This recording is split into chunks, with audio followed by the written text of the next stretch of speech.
আমিরে জামাত বাংলাদেশ জামাত ইসলামীর আমির ডাক্তার শফিকুর রহমানের লন্ডন সফর নিয়ে নানান জল্পনা কল্পনা, নানান গুজব, নানান সন্দেহ সংশয়। এই গুজব এবং জল্পনা কল্পনা ছড়াচ্ছে মূলত বিএনপির লোকজন, বিএনপির সাফরি অ্যাক্টিভিস্টরা। তারা বলার চেষ্টা করছে যে তারেক রহমানের সাথে একটা বৈঠক করতে যাচ্ছে লন্ডনে ডাক্তার শফিকুর রহমান, এবং অনেক বিশ্লেষক ধারণা করছেন যে কাকতালীয়ভাবে, নাটকীয়ভাবে তারেক রহমানের সাথে ডাক্তার শফিকুর রহমানের কোনো বৈঠক হতে পারে কিনা। যেহেতু তারেক রহমান আসার আগেই ডাক্তার শফিকুর রহমান লন্ডনে যাচ্ছেন, এরকম নানান প্রশ্ন। আবার বিএনপির কিছু কিছু ছাত্রী প্রচার করার চেষ্টা করছে। মনে রাখবেন যে বিএনপির এখন অ্যাক্টিভিস্ট যারা, এরা ছাত্রী ছাড়া আর কিছুই না। এদের কোনো এলেম নাই, জ্ঞান নাই, কিচ্ছু নাই।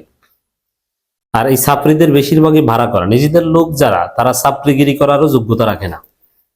যেমন শাহেদ আলম, এরা তো বিএনপি ছিল না, এদেরকে ভাড়া করেছে। এরা তারেক রহমানকে গালাগালি করতো একসময়। এরপরে ডাক্তার জাহেদ, রেজাউল করিম রনি, এরা কেউই বিএনপির ছিল না। এরা কেউ ছিল এন্টি শাহবাগী, কেউ ছিল আওয়ামী লীগ। যেমন ডাক্তার জাহেদ আওয়ামী লীগ, ছাত্র ইউনিয়ন, এগুলো ছিলেন। ব্যক্তিগতভাবে ধর্ম বিশ্বাস করেন না। তো এই ছাত্রীরা প্রচার করছে যে ডাক্তার শফিকুর রহমান তারেক রহমানের কাছে কিছু আসন চাইতে যাচ্ছেন, যে ভাগ বাটোয়ারা, যে আমাদের এই কয়টা আসন লাগবে, আপনারা এই কয়টা নিয়ে ক্ষমতায় আসেন। তো এটার জবাব দেওয়া প্রয়োজন। প্রথম কথা হচ্ছে যে ডাক্তার শফিকুর রহমান কি জন্য লন্ডন যাচ্ছেন, এটা শুনলে তো বিএনপি হার্ট অ্যাটাক করার কথা। তারেক রহমান লন্ডনে বসে যে চান্স পান না, সেই কাজ করতে লন্ডনে যাচ্ছেন ডাক্তার শফিকুর রহমান। কি? ব্রিটিশ সরকারের একটা উচ্চতর প্রতিনিধি দলের সাথে ডাক্তার শফিকুর রহমানের বৈঠক হবে। যে পর্যায়ের প্রতিনিধি দলের সাথে বৈঠকের চান্স তারেক রহমান পান না। এখন ব্রিটিশ সরকারের উচ্চতর প্রতিনিধি দলের সাথে আমিরে জামাতের বৈঠক কেন হবে? কারণ তারা মনে করে যে জামাত বাংলাদেশে ক্ষমতা আসতে পারে, সম্ভাবনা আছে। তারা এই মুহূর্তে সবচেয়ে বড় পলিটিক্যাল পার্টি, অতএব তাদের সাথে একটা আন্ডারস্ট্যান্ডিং, একটা বোঝাপড়ার দরকার রয়েছে। এই চিন্তা, এই দৃষ্টিভঙ্গি থেকেই ব্রিটিশ সরকার আমিরে জামাতের সাথে বৈঠক করছে। আর সবচেয়ে গুরুত্বপূর্ণ বিষয় হচ্ছে তারেক রহমান দেশে আসবেন এই ঘোষণা দিয়েছেন তো এই কয়েকদিন আগে, শরীফ ওসমান হাদিকে গুলি করার দিন রাতে। কিন্তু ডাক্তার শফিকুর রহমান লন্ডনে যাবেন এই শিডিউল অনেক আগের। বরং কিছুদিন আগে যে সেক্রেটারি জেনারেল লন্ডনে গিয়েছেন, তখনকার সময় ঠিক করা। অতএব এই দুইটার সাথে কোনো মিল নেই। আর তারেক রহমানের সাথে যদি ডাক্তার শফিকুর রহমান বৈঠক করেন, এটা তো ওপেন দেশেই করতে পারেন। তারেক রহমান তো এখন আর পালাতক না। এমন না যে তারেক রহমান পালাতক, তার সাথে বৈঠক করা যাবে না, দেশে সমস্যা পড়বে, সরকারের রোশনালে পড়বে। না, তারেক রহমান যদি শুধু বৈঠক না, বরং অনিবার্য কারণে বিভিন্ন প্রোগ্রামে তারেক রহমান, ডাক্তার শফিকুর রহমান পাশাপাশি বসবেন।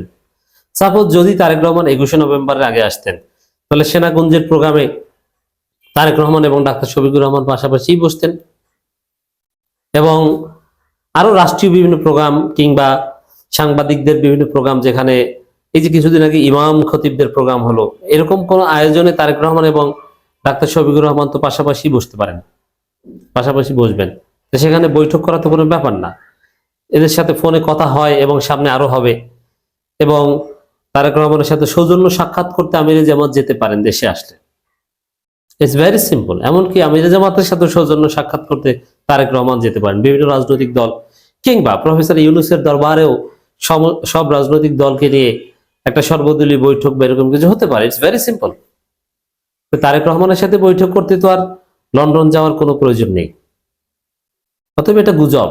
লন্ডন যে কারণে যাচ্ছেন, ব্রিটিশ সরকারের আমন্ত্রণে যাচ্ছেন এবং সরকারের সাথে মিটিং করতে যাচ্ছেন, যেটা তারেক রহমানের সৌভাগ্য হয় না। তারেক রহমান চাইলেও এই ধরনের বৈঠক এই গত 15-17 বছরে করতে পারেননি। সরকারের কোনো প্রতিনিধি দলের সাথে তারেক রহমানের ওইরকম কোনো বৈঠক হয়েছে, এটা আমাদের নজরে পড়েনি। লন্ডনের পথে জামাতের আমির। এখন এটাও আরেকটা দিক, যে জামাতের আমির যেদিকেই যান, যাই করেন, এটাই হিট। জামাতের আমির লন্ডন যাচ্ছেন, বিশেষ করে নির্বাচনের তফসিল ঘোষণা হওয়ার পর।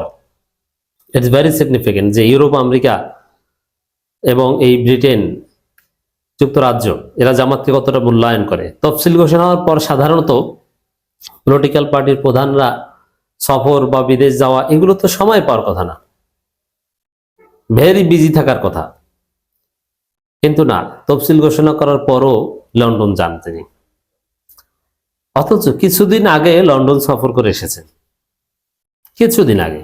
এবং আপনারা জানেন যে সৌদি আরব থেকে যুক্তরাষ্ট্র, যুক্তরাষ্ট্র থেকে যুক্তরাজ্য লন্ডন, সেখান থেকে তুরস্ক হয়ে বাংলাদেশে এসেছেন।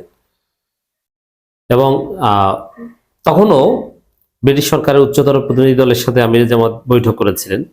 এবার আরো উচ্চতর প্রতিনিধি দলের সাথে বৈঠক হবে। তফসিল ঘোষণার পর এই ধরনের বৈঠক অত্যন্ত তাৎপর্যপূর্ণ। জামাত ক্ষমতা আসার একটা আলামত হিসেবে আপনি নিতে পারেন। আর একটা বিষয়, এই যে এত তোড়জোড় তোলপাড়, যে জামাতের আমির লন্ডন যাচ্ছেন, কেন যাচ্ছেন, কি বারবার লন্ডন, কি এত ঘন ঘন লন্ডন, কি নতুন কেবলা নাকি? এই কয়েকদিন আগে তিনি নিজে যে আসলেন, এরপরে সেক্রেটারি জেনারেল গেল এই কয়েকদিন আগে, এক সপ্তাহ হলো না এসেছেন। আবার এখন আমির জামাত নিজে যাচ্ছেন, এত ঘন ঘন লন্ডন কি? তো এই যে জামাতকে নিয়ে এই প্রশ্ন, এটাও প্রমাণ করে যে জামাত এখন ক্ষমতা আসতে যাচ্ছে, এ কারণে জামাতকে নিয়ে এত প্রশ্ন। আর ঘন ঘন এত লন্ডন কে যেতে পারে বলেন তো? কাকে দাওয়াত দেয়? বিএনপি উচ্চতর বিদেশি প্রতিনিধি দলের সাথে কয়টার সাথে মিটিং করেছে শোনেন, এর তাৎপর্যটা বলি। জামাত শুধু ক্ষমতায় আসবে তা না, ক্ষমতা আসার পর কিভাবে সাকসেসফুলি টিকে থাকতে হবে এটাও জামাত নিশ্চিত করছে। জামাতের পরিণতির জন্য মুসলিম ব্রাদারহুডের মতো, মোহাম্মদ মুরসির মতো না হয়, এটা জামাত নিশ্চিত করছে। জামাত ক্ষমতা আসলে আন্তর্জাতিক কোনো সংকটে পড়বে না। জামাত ক্ষমতা আসলে সারা পৃথিবীর সমর্থন নিয়ে টিকে থাকবে। ইউনুস যেভাবে টিকে আছে, ইউনুস যেরকম একটা সুন্দর অল্টারনেটিভ ফরেন পলিসি তৈরি করেছে, জামাত ইসলামী ওইভাবে তৈরি করতে পারবে, এতে কোনো সন্দেহ সংশয় নেই। এই রাস্তা জামাতের আমির ক্লিয়ার করছে। আর এই জন্যই এত দৌড়ঝাঁপ, এত সফর। আমেরিকা, লন্ডন, তুরস্ক, চীন, আর কেউ বাকি আছে? লন্ডনে গেলে তো টোটাল ইউরোপ হয়ে যায়। এর মানে সারা পৃথিবীর সাথে সুসম্পর্ক। বাকি আছে শুধু ভারত। ভারতের ক্ষেত্রে জামাতের সম্পর্কটা হবে, প্রফেসর ইউনুসকে যেরকম ভারত বুকে পাথর চাপা দিয়ে মেনে নিয়েছে, ঠিক ওইরকম জামাত ক্ষমতা আসলে বুকে পাথর চাপা দিয়ে ভারত মেনে নিতে হবে। এবং আপনারা দেখবেন যে ভারত, নরেন্দ্র মোদী টুইট করছে, ফেসবুক পোস্ট দিয়ে ইংরেজিতে ধন্যবাদ জানাচ্ছে, অভিনন্দন জানাচ্ছে যে বাংলাদেশের প্রাইম মিনিস্টার নিযুক্ত হওয়ার জন্য বাংলাদেশ জামাত ইসলামীর আমির ডাক্তার শফিকুর রহমানকে আমি ওয়েলকাম জানাই, ধন্যবাদ জানাই, কনগ্রাচুলেশন জানাই। ইউনুসকে যেভাবে জানিয়েছে, মন থেকে না জানাক, তলে তলে ষড়যন্ত্র করছে, কিন্তু উপর উপর জানিয়েছে এরকম। এবং একটা পর্যায়ে ওই মালদ্বীপের মুইজ্জুকে যেরকম ডেকেছে স্যার স্যার, দেখা সাক্ষাৎ, সম্পর্ক নর্মালাইজেশনের দিকে গিয়েছে, জামাতের সাথেও সেভাবেই যাবে। তো দর্শক, আমিরে জামাতের এই লন্ডন সফর অত্যন্ত তাৎপর্যপূর্ণ, ক্ষমতা আসার একটা আলামত। এবং তারেক রহমান বা বিএনপির সাথে এর কোনো সম্পর্ক নাই।